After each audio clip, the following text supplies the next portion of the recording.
Fábio, muito boa noite. Depois desse jogo que foi eletrizante, né, assim, chances, queria que você falasse, o 1-1 foi melhor para o Corinthians, pela tabela, e se você me permitiu uma segunda, por que o time teve tanta dificuldade? Tudo bem que foi um festival de bolas alçadas na área, né, aí fica difícil, mas o time teve dificuldade nessa bola, na tua opinião? Esse campeonato a gente tem que somar pontos, ainda mais com a vantagem que a gente tem contra um concorrente direto, né? Quando não dá para se ganhar, não perde, mantém 12 pontos. E tem o segundo turno, ele vai enfrentar todos também, a gente sabe que tem muita coisa para acontecer na competição. A gente errou muito passe no segundo tempo, né? E com isso o Flamengo cresceu, um time com muita qualidade, como a gente já sabia. E a gente teve muita dificuldade para sair jogando de trás. E com isso o Flamengo jogou praticamente o segundo tempo no nosso campo. Carille, eu gostaria que você falasse sobre as duas substituições que você teve que fazer por lesão na partida, se você considera que a saída do Marquinhos Gabriel e do Cleison atrapalharam, e também do desempenho do Giovani Augusto, né? Na saída do gramado, até a parte da torcida ali chegou a criticar o Giovani Augusto. O que você pode falar sobre isso? O Cleison não é lesão, o Cleison sentiu cansaço, cãibra, e o Marquinhos um desconforto na perna que nós não sabemos o que é ainda. O Giovani, eu sei do potencial desse atleta, contra o Fluminense lá jogou bem, hoje já não foi tão bem, oscilação é normal e a torcida tem que ter paciência, como o Marquinhos também quarta-feira não foi tão bem e hoje estava bem no jogo, e a gente tem que entender que isso faz parte, né? Qual que é a outra?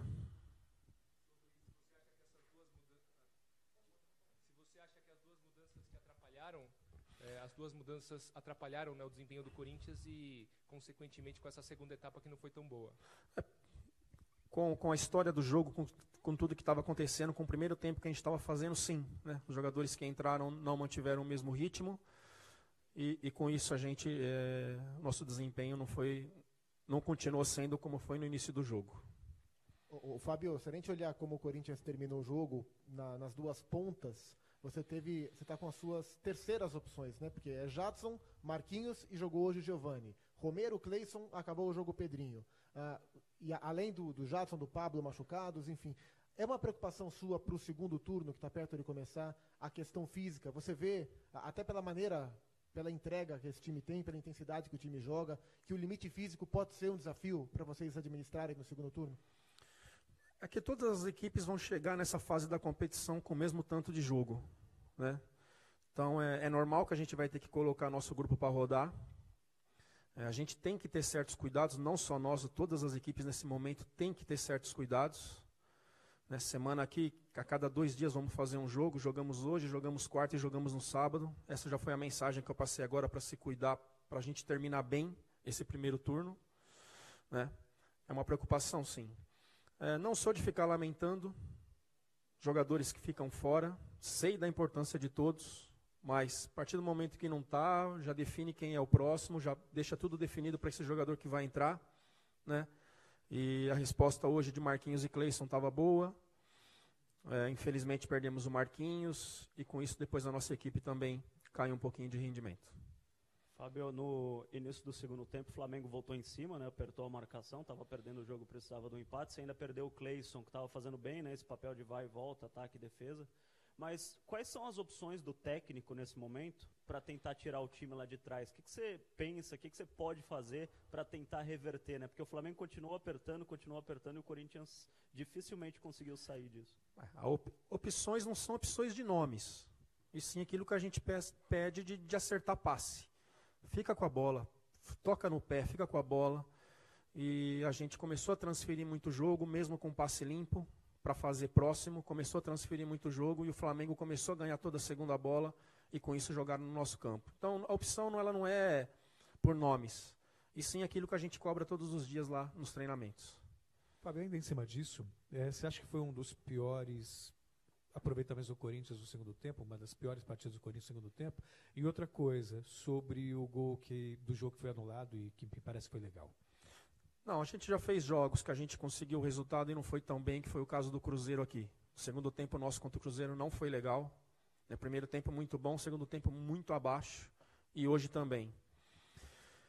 A respeito do gol, cara, eu não gosto de falar muito de arbitragem não, mas tem erros e tem erros. O de hoje não pode acontecer num jogo desse tamanho como aconteceu. Fiz questão de ver no intervalo. Né? Então, se fala tanto em investir em tecnologia, não, tem que preparar melhor esses profissionais aí. Tem que preocupar com tecnologia, não. Tecnologia vai deixar o futebol chato. Agora, um erro como esse não pode. Erro feio, né? Erro feio. E sou contra a tecnologia no futebol. A não ser aquela que a bola entra, só. Senão o jogo vai ficar parando muito, vai ficar chato. Pode ter certeza que vai ficar chato. Mas tomamos o gol contra o São Paulo aqui na semifinal do Campeonato Paulista. Gilberto estava impedido um pouquinho, não falei nada. Já aconteceu outros lances.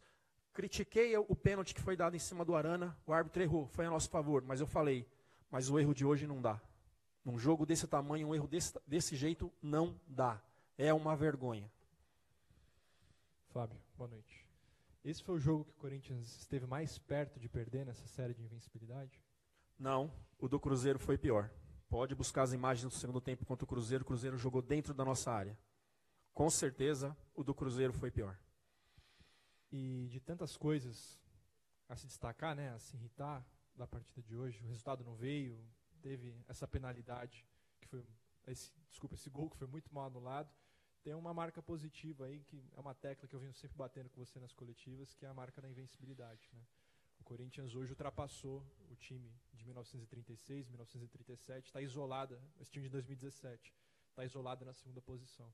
Então, mais uma vez, eu te peço um comentário, porque mais uma vez é relevante, vocês agora estão isolados como o segundo melhor time da história do Corinthians em termos de invencibilidade. Isso é muito legal, a gente tem orgulho de tudo isso. Claro que eu não gosto de falar sobre isso, mas comemorei lá contra o Avaí até pelo desempenho do time. Hoje a gente fica feliz por essa marca, mas um pouquinho triste pelo desempenho. Poderia ter sido melhor, né? E voltando a falar da situação do pênalti, se você faz 2-0 num jogo como esse aqui, você muda o jogo, né? 1-0, os caras vão buscando empate, vão martelando. Gols mudam a história de um jogo. Mudam. Tá? Pode ter certeza disso que eu estou falando. Então, muito feliz pelos números, mas um pouquinho chateado pelo desempenho do time hoje. Carille, o Fagner disse na saída do campo, hoje a gente não conseguiu reter a bola, né? Você detectou isso também? Isso foi a principal causa do crescimento do Flamengo no segundo tempo? Ou você entende, por exemplo, que o adversário tem seus méritos também, como, por exemplo, o Arão entrou, fez um grande jogo também, né? É isso que eu estou falando. A gente passou a dar muita bola para o Flamengo, que é um time com muita qualidade. A gente deixou de triangular, deixou de ficar com a bola nos cantos e começou a transferir muito para o Flamengo. E Flamengo com os jogadores todos com muitas qualidades, né? Principalmente quando entrou o William Arão, que a gente conhece bem aqui, já passou aqui pelo Corinthians de bom passe, de boa chegada. Mas o que faltou para nós é reter, é triangulações, é ficar com a bola, é tocar no pé, aproximar. Isso a gente ficou devendo no segundo tempo. Carille, boa noite. Parabéns por manter a invencibilidade e a liderança, manter a mesma distância para o Flamengo, né? O empate dentro de casa pode não ser considerado por muitos bom resultado, mas manteve a distância, né, para um concorrente direto. Queria te perguntar outra coisa. Nas últimas partidas foram 3 empates, sendo 2 aqui, e 2 vitórias intercalando, né? O Fluminense fora e o Patriotas na Sul-Americana. O time está um pouquinho cansado, Carille, ou não? A sequência tem desgastado um pouco além daquilo que você imaginava? Não, não está cansado. Boa noite, Carille. Em cima ainda dessa questão do Flamengo, né, ter jogado principalmente no segundo tempo com a entrada do Arão pelos lados, foi num momento aí do jogo, você até falou que o Cruzeiro foi pior, mas que o Corinthians foi mais envolvido e não teve como saída de jogo ali pelos lados do campo, quando tem, por exemplo, o Romero e o Marquinhos Gabriel, e hoje com a falta, jogando praticamente com o terceiro reserva, né? Eu trabalho com um grupo, cara. Que nem eu falei, não fico lamentando. É esse elenco que eu tenho, é esse elenco que eu vou trabalhar sério, como eu venho trabalhando todos os dias, né? Por favor, pega o segundo tempo do jogo do Cruzeiro, que você vai ver que a gente foi mais envolvido do que hoje. Pode ter certeza do que eu estou te falando. A gente analisa todos os jogos aí o tempo todo. O segundo tempo do Cruzeiro foi mais do que hoje. Certo, gente. Obrigado, Carille. Lembrando que o atendimento amanhã é no Parque São Jorge, às 19 horas, no lançamento do livro.